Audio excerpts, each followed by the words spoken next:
Click the subscribe button and press the bell icon to never miss a video from Josh Talks.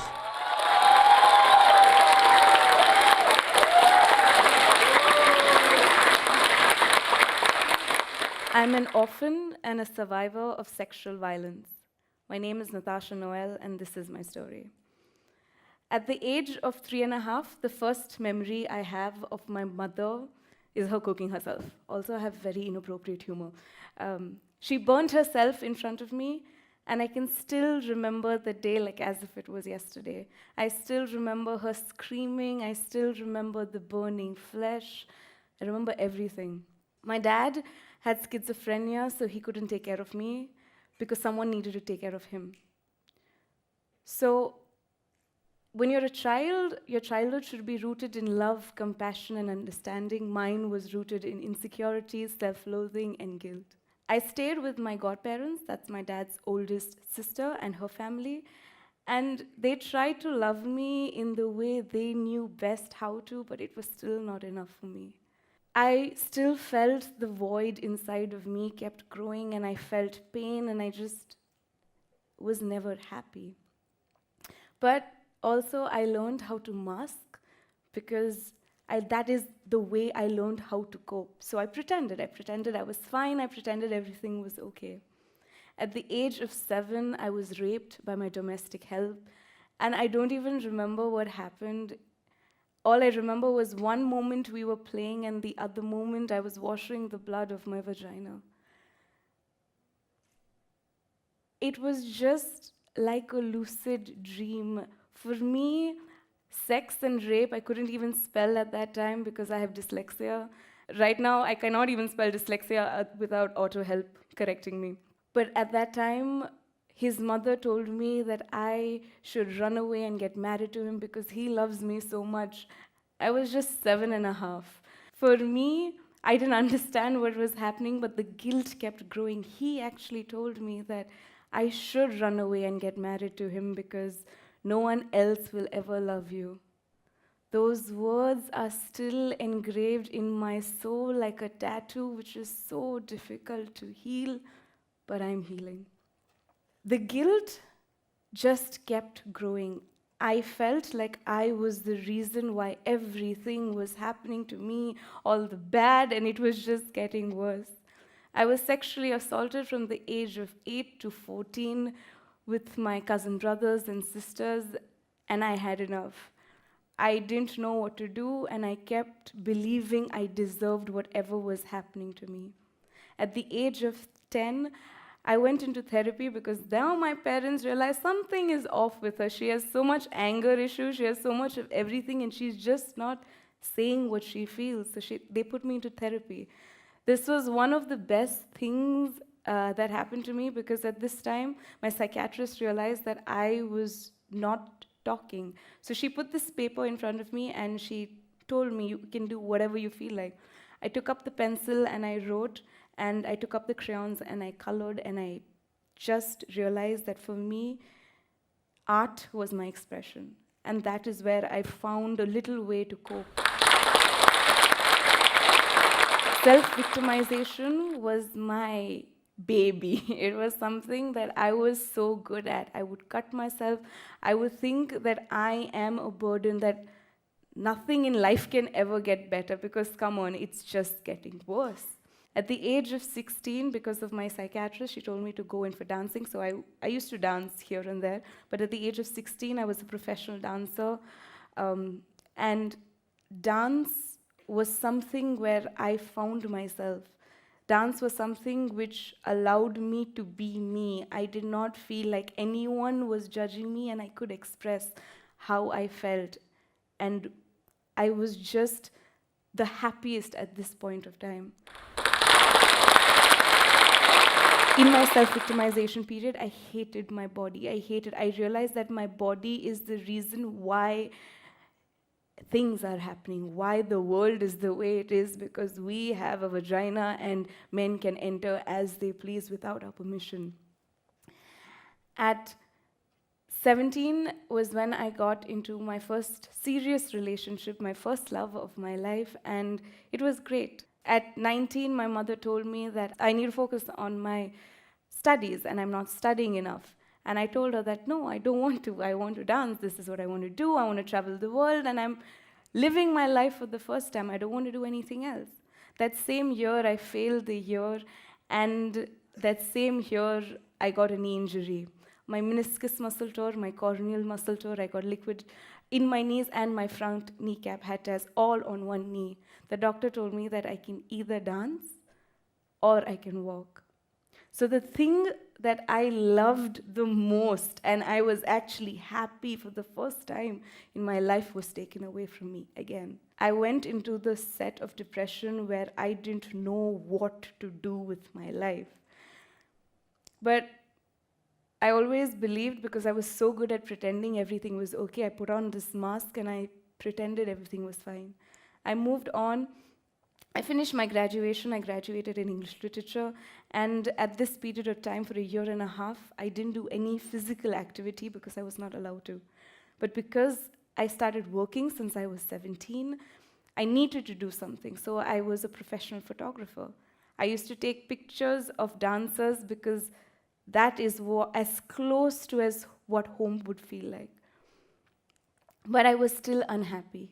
At the age of 21 is where the love of my life broke up with me, and I was devastated. We were together for 5 years, and it broke me completely because the one thing I trusted again broke. I went and I took up food, and food became my love. Food became the source of inspiration in my life, and I was like, this is what I'm living for.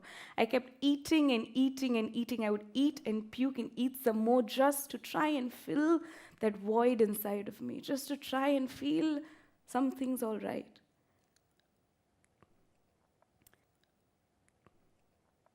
I realized what I was doing was just going from one numbing device to the other. From the age of 15 to about 20, I would smoke and drink like a crazy person. I would do that because I had no other means, I just did not want to feel anything.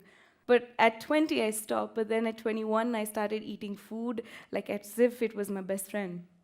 This is what depression looks like. This is what you feel when you feel nothing, is what depression feels like. I can't stand and explain to you what is right and what is wrong, I can't. But for me, I knew that the society that I'm living in, would never be able to handle a sad person. So I would pretend to be happy.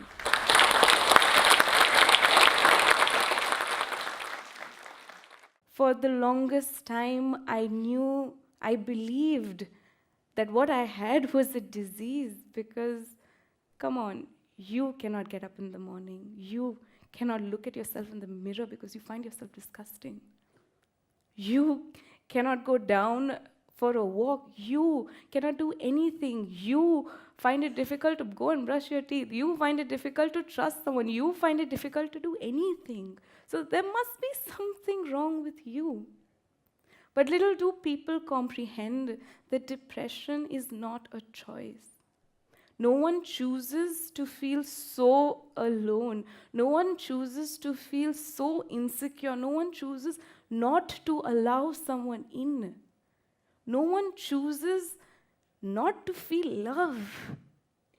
No one chooses that. But then I realized that I can come out of it if I want to. I got up one day and I was sick and tired of my life. I was sick and tired of just believing that I was a burden. I was sick and tired of thinking I was a curse. I was sick and tired of cutting myself. I was sick and tired of just feeling so numb that I got up and I said, I need to make changes in my life. I can either constantly live in this, or I, as a human being, can choose to try and make myself better. Because let me tell you something. No one cares about you or your mental health. Only you can do that. This is me today. I'm 25 years old. I run to the face of my problems now. I don't run away from it. I am dyslexic and I write. I have asthma and I run. I'm a social media influencer. I talk about things that no one wants to listen to. and I still do it. I do it because I started becoming the voice of people who would be so afraid to talk, because for most of my life, my entire life, I was afraid to talk. I've come in numerous magazines, newspaper articles. I have done a lot of interviews. And the 3.5-year-old me would never believe that I am here today. Would never believe that, whoa, what is wrong with this girl? Would never. I never thought I would, but I am here. This is me today. I am 25. I am still insecure. I still have depression, and sometimes I still need to take medications for my insomnia. I still do have anxiety. But you know what's different? I am genuinely loving myself. I am genuinely accepting myself for where I am and who I am. All those monsters and demons that I thought were evil, I'm going and hugging it and being like, you're going to be my friend from now on. It's okay.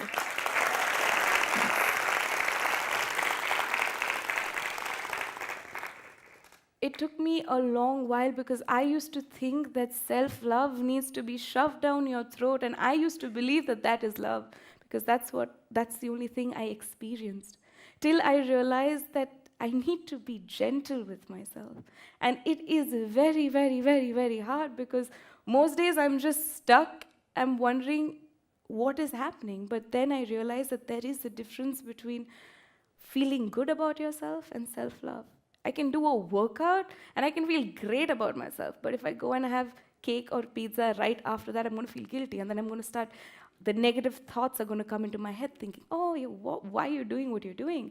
And you're so useless. You're so worthless. You cannot do anything in life. And you try to do something, but you can't. But those are the moments now I realize that I need to be more kinder to myself. I need to be more gentle with myself. That is self-love. That, for me, took the longest time to realize that I need to give myself time to grow, because self-love and self-acceptance is a process. If my brain for 22.5 years has been wired to think that I cannot do something, or to think that I'm useless, to think that I'm worthless, it's going to take time for me to rewire those things, for me to twist and do those things and believe in myself. So this is me here, right now. It took me a long while, but I realized that there is nothing that can grow from a space of hate. That the only way I can grow and love myself is if I forgive myself. So I'm doing that today, one breath at a time, and I am not blaming my past. I am not being a victim to my past, because I know now that I write my story. I can either be the writer, I can either be the creator, I can be the artist, I can be the musician, whoever I want to be to my story. And I will not blame myself. Thank you.